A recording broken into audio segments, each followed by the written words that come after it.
সাভার চামড়া শিল্প নগরীতে নতুন সিইটিপি নির্মাণ করবে সরকার। কাটবে রপ্তানি বাধা, বাঁচবে ধলেশ্বরী। আগের শোধনাগার তৈরিতে অনিয়মকারীদের ছাড় না দেওয়ার হুঁশিয়ারি। ঈদের ছুটিতে পর্যটন কেন্দ্রগুলোতে নেই তিল ধারণের ঠাঁই। মাত্রাতিরিক্ত ভিড়ে বিপর্যস্ত দর্শনীয় স্থানগুলো। এলাকাভেদে পর্যটক সংখ্যা নির্দিষ্ট করার উদ্যোগ।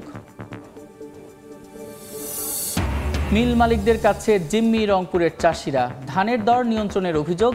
সরকার নির্ধারিত দামের অর্ধেক দিচ্ছে ফড়িয়ারা। ব্যবস্থা নেওয়ার দাবি কৃষক নেতাদের। এবং লন্ডনে আলোচনায় বসছে চীন মার্কিন প্রতিনিধিরা। বাণিজ্য যুদ্ধের উত্তেজনা প্রশমনের চেষ্টা। স্থিতিশীল পরিবেশে চাহিদা বাড়ার শঙ্কায় আশায় ঊর্ধ্বমুখী জ্বালানির দাম।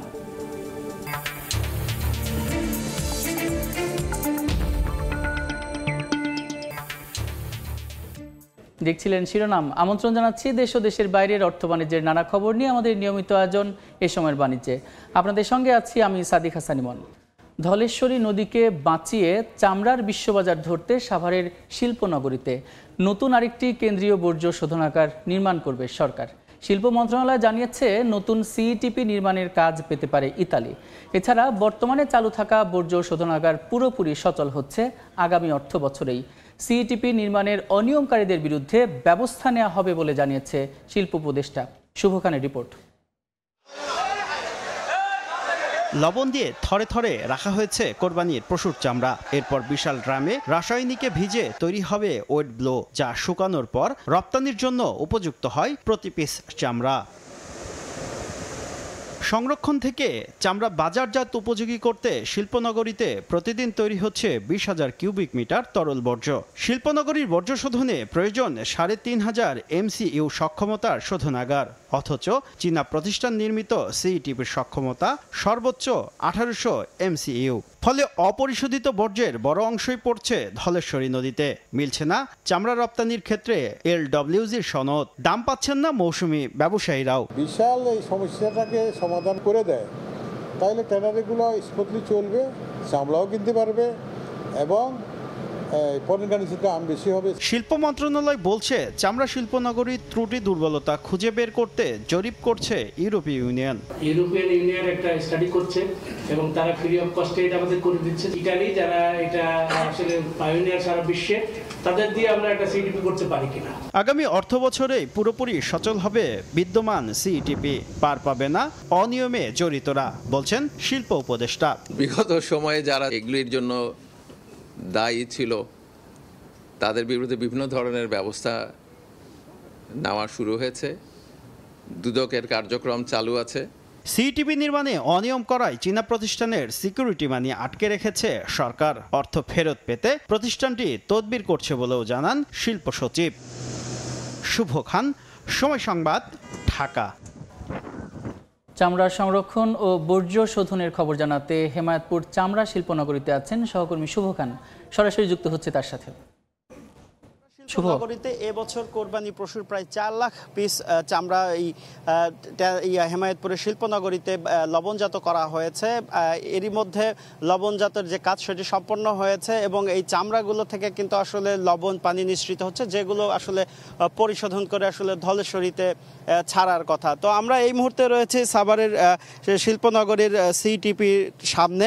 তো আমরা যেমনটি দেখি যে এই কোরবানির ঈদে প্রতি গড়ে প্রায় 250 টনের মতো কঠিন বর্জ্য উৎপাদন হয়। এছাড়া প্রতিদিন প্রায় 20,000 কিউবিক মিটার তরল বর্জ্য কিন্তু এই শিল্পনগরী উৎপন্ন হচ্ছে, যে কারণে একটা বাড়তি চাপ থাকে কোরবানির এই সময়টাতে। এবং এই কারণে শিল্প সচিব বা শিল্প মন্ত্রণালয়ের পক্ষ থেকে বলা হয়েছে যে এই পরিপূর্ণ যে বর্জ্য সেগুলো শোধন করার জন্য আসলে 3,500 MCU সক্ষমতার কেন্দ্রীয় বর্জ্য শোধনাগার প্রয়োজন। কিন্তু সাভারের শিল্পনগরীতে যে সিইটিপিটি রয়েছে সেটির সক্ষমতা কিন্তু প্রায় অর্ধেক, প্রায় 1800 MCU, যার কারণে পর্যাপ্ত পরিমাণে যে বর্জ্য পরিশোধনের কথা রয়েছে সেটি কিন্তু হচ্ছে না। যার কারণে আমরা দেখছি যে কঠিন তরল উভয় বর্জ্যই কিন্তু আসলে ধলেশ্বরীতে ফেলা হচ্ছে এবং আশপাশের যে পরিবেশ সেটি কিন্তু দূষিত হচ্ছে। আর এই পরিবেশ দূষণের কারণে এবং বর্জ্য শোধন প্রক্রিয়া যথাযথভাবে না হওয়ার কারণেই কিন্তু চামড়া রপ্তানির ক্ষেত্রে যে লেদার ওয়ার্কিং গ্রুপ সার্টিফিকেট অর্থাৎ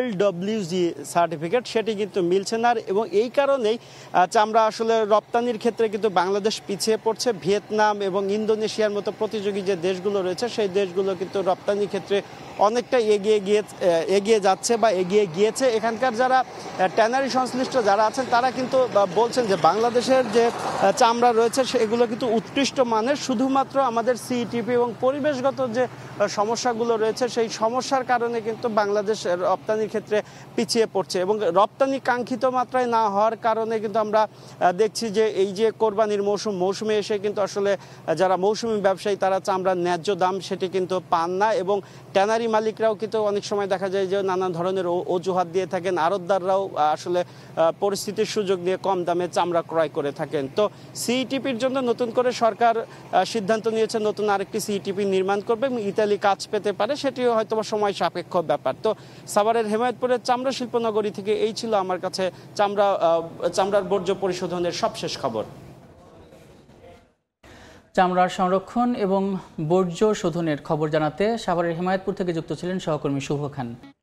করোনার নতুন ধরন নিয়ে উদ্বেগ বাড়ায় বেনাপোল বন্দরে জারি করা হচ্ছে সতর্কতা। তবে প্রয়োজনীয় যন্ত্র অকেজো থাকায় ব্যাহত হচ্ছে ভারত থেকে আসা পাসপোর্টধারী যাত্রীদের স্বাস্থ্য পরীক্ষা। এ নিয়ে আরও তথ্য জানাতে সরাসরি যুক্ত হচ্ছেন সহকর্মী আজিজুল হক।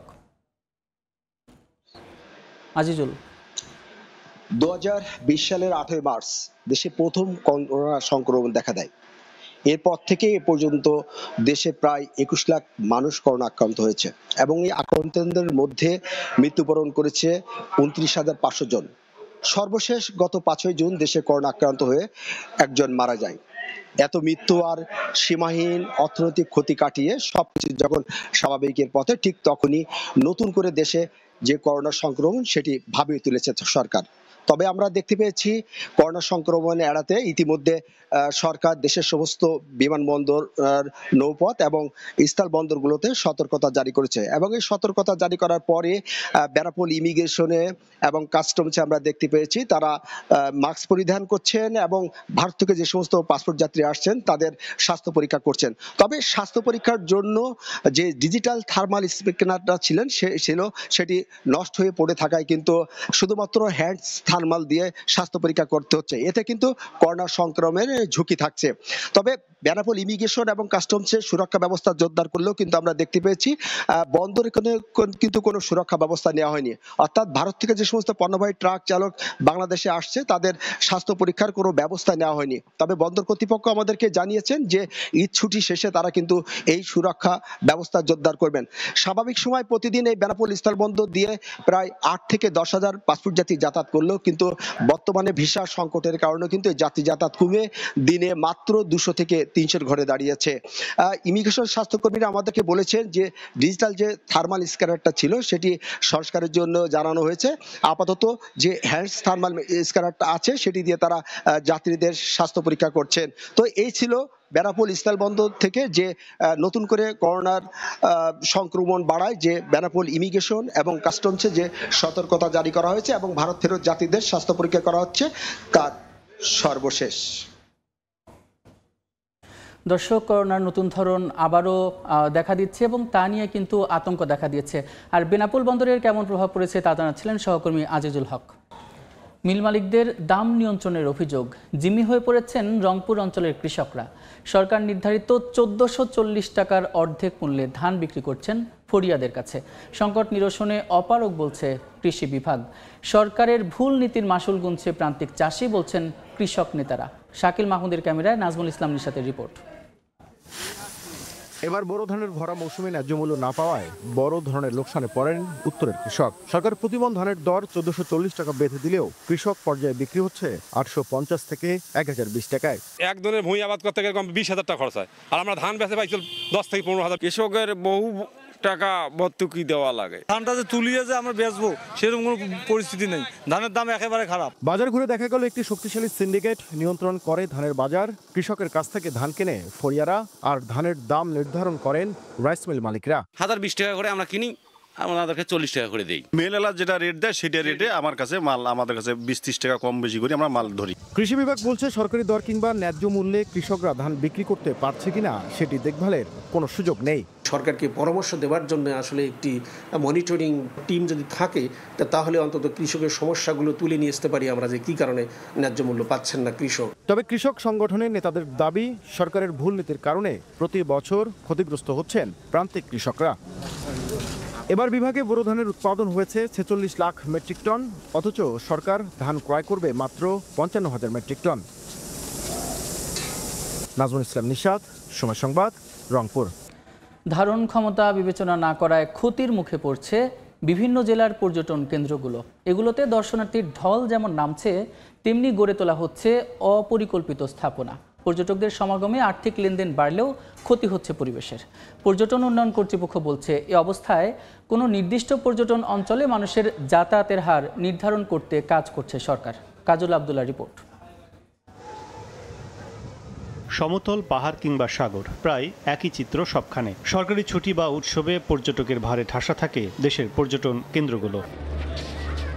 তথ্য বলছে, দেশে বিভিন্ন প্রান্ত থেকে কক্সবাজার, সেন্ট মার্টিন, বান্দরবান, লামা, সাজেকে ছুটে যান সবচেয়ে বেশি পর্যটক। বাঁধনহারা এই পর্যটকদের আতিথেয়তায় গড়ে উঠছে অপরিকল্পিতভাবেই হোটেল, মোটেল, রেস্টুরেন্ট সহ নানা স্থাপনা। এতে আর্থসামাজিক উন্নতি হচ্ছে ঠিকই, কিন্তু মারাত্মকভাবে ক্ষতি করছে স্থানীয় পরিবেশ ও অবকাঠামোর। ঝুঁকিপূর্ণ হয়ে উঠছে স্বাভাবিক বসবাস। এমন অবস্থায় স্থানীয়দের সমন্বয়ে পট অনুযায়ী পর্যটকের সংখ্যা নির্দিষ্ট করার পরামর্শ সংশ্লিষ্টদের। সেন্ট মার্টিনে আসলে প্রতিদিন যখন যাচ্ছে, আমরা তো হিসাব করে দেখেছি যে সেন্ট মার্টিনে যদি খুব কম করেও যদি হয় প্রতিদিন 5 থেকে 10,000 মানুষ যায়। রাঙ্গামাটি, বান্দরবান, চিটাং, হিল ট্র্যাক্সও কিন্তু এই ওভার ট্যুরিজমটা হচ্ছে। যেটা দরকার, that is about consultation, participation of local community এবং কি স্টেক হোল্ডার যারা আছে তাদেরকে নিয়ে একসাথে কথা বলে তারপরেই মেকানিজমটা বের করতে হবে। ট্যুর অপারেটররা বলছেন, অতিরিক্ত পর্যটক সমাগম নিয়ন্ত্রণ করার আগে তৈরি করতে হবে বিকল্প ট্যুরিস্ট জোন। নতুন কোনো ডেস্টিনেশন না করা পর্যন্ত আমরা পুরনো কোনো জায়গাটাকে ব্যারিয়ার দিতে পারবো না, সেটা ঠিক হবে না। তাহলে মানুষ যাবে কোথায়? সো নতুন একটা তৈরি করি, আমরা পুরনোটাকে আবার রিপেয়ার করি। তবে টেকসই ট্যুরিস্ট জোন গড়ে তুলতে সব স্পটেই পর্যটকদের যাতায়াত নির্দিষ্ট করতে চায় বাংলাদেশ পর্যটন বোর্ড।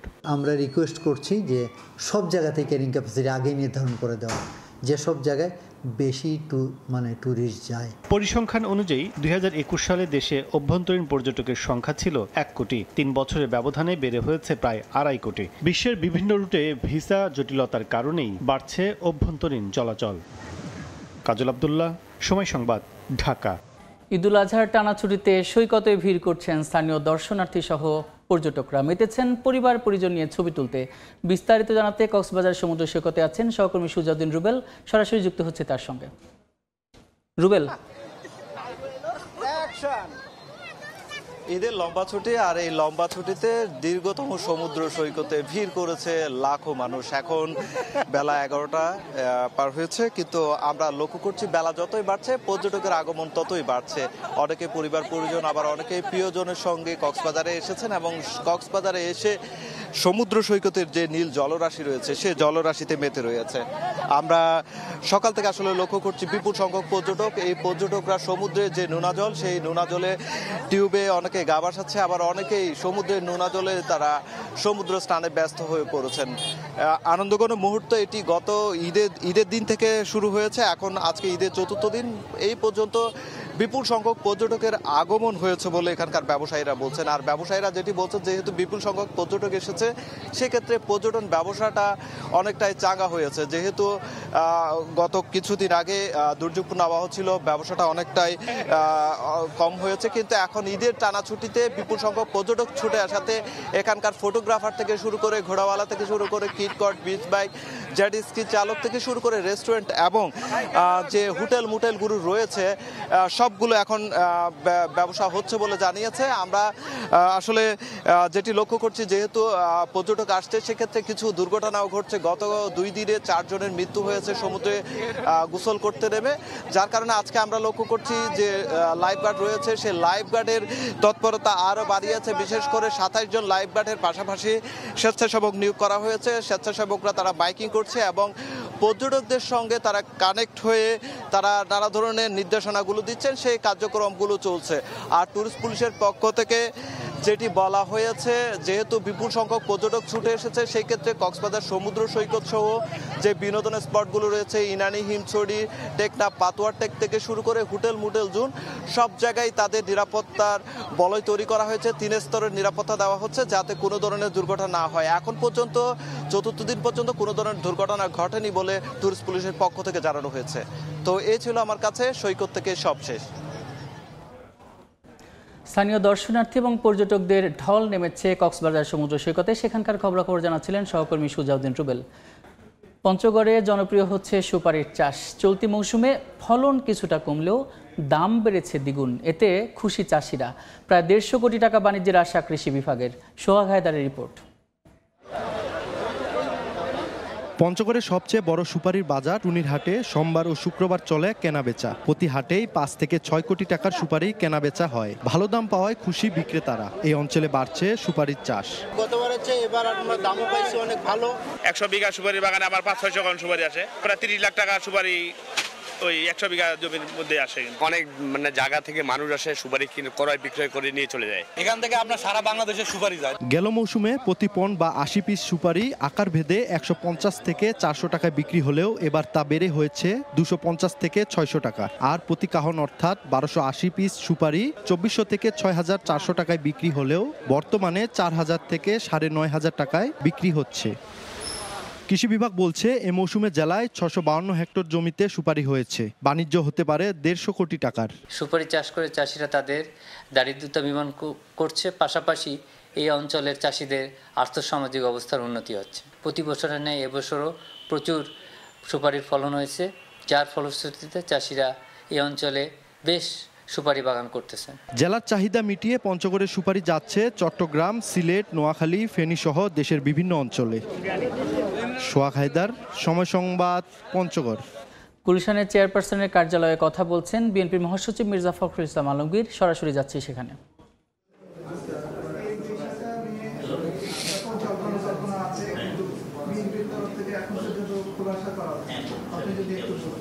না, এটা তো আমরা বেশ কয়েকদিন আগে থেকে যখন থেকে আপনার প্রধান উপদেষ্টা লন্ডনে যাবেন সিদ্ধান্ত হয়েছে তখন থেকেই মোটামুটি আপনার একটু আলোচনা হচ্ছিল যে সেখানে যেহেতু আমাদের দলের ভারপ্রাপ্ত চেয়ারম্যান মহোদয় আছেন সেখানে একটা সাক্ষাৎকার হতে পারে। এটা একটা সম্ভাবনা তখন থেকেই আপনার শুরু হয়েছিল। এটা আপনার এখন ম্যাচিওর হয়েছে এবং আমাদের এটা নিয়ে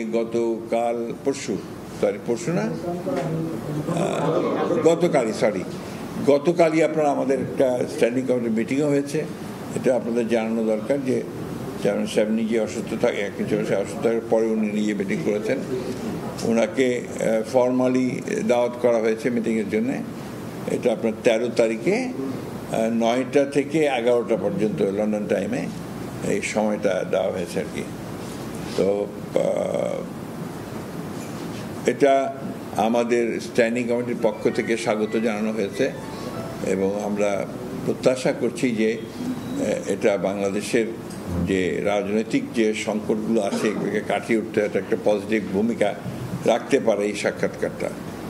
একই সঙ্গে আমি ব্যক্তিগতভাবে মনে করি যে সাম্প্রতিককালের রাজনৈতিক যে প্রেক্ষাপট যে অবস্থান এটা একটা বড় ইভেন্ট, এটা একটা টার্নিং পয়েন্ট হতে পারে আপনার কি যদি সব কিছু সঠিকভাবে চলে তাহলে নিঃসন্দেহে এটা একটা টার্নিং পয়েন্ট হতে পারে। কারণ বর্তমান যে সরকারের প্রধান উপদেষ্টা প্রফেসর ডক্টর ইউনূস তিনি দেখা করবেন আমাদের দলের ভারপ্রাপ্ত চেয়ারম্যান যিনি দল চালাচ্ছেন দীর্ঘদিন ধরে এবং রাজনীতিতে প্রধান কেন্দ্রবিন্দু হয়ে আছেন বাংলাদেশে এবং এই আপনার আমাদের ছাত্র জনতার অভ্যুত্থানের মধ্যে একটা প্রধান ভূমিকা পালন করেছেন।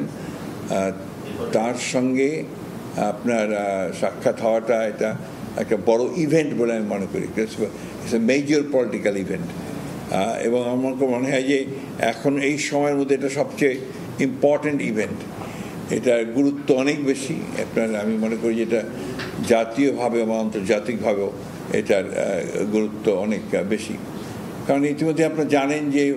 বা আপনাদের পত্রপত্রিকাতেই সাংবাদিকদের মধ্যেই বহু আলোচনা বিভিন্ন বিষয় নিয়ে চলছে আর কি, সাবজেক্ট নিয়ে কথাবার্তা হচ্ছে। তো এর মধ্যে এই সাক্ষাৎকারটা হলে অনেক সমস্যার সমাধান হয়ে যেতে পারে এবং অনেকগুলো সহজ হয়ে যেতে পারে, নতুন ডাইমেনশন সৃষ্টি হতে পারে, সম্ভাবনা অনেক আর কি। এখন এটা নির্ভর করবে আমাদের নেতৃবৃন্দের উপরে যে তারা এটাকে কিভাবে সেই সম্ভাবনার দিকে নিয়ে যাবেন। আমরা আমাদের তরফ থেকে আমরা সম্পূর্ণভাবে দলের তরফ থেকে আমরা আমাদের অ্যাক্টিং চেয়ারপারসনকে সম্পূর্ণ যেটাকে বলে যে অথরিটি দিয়েছি এবং তাকে আমরা তার সাফল্য প্রার্থনা করেছি এই সাক্ষাৎকারে। জি, এই ছিল এই সময়ের বাণিজ্যের সঙ্গে থাকুন সমাজ।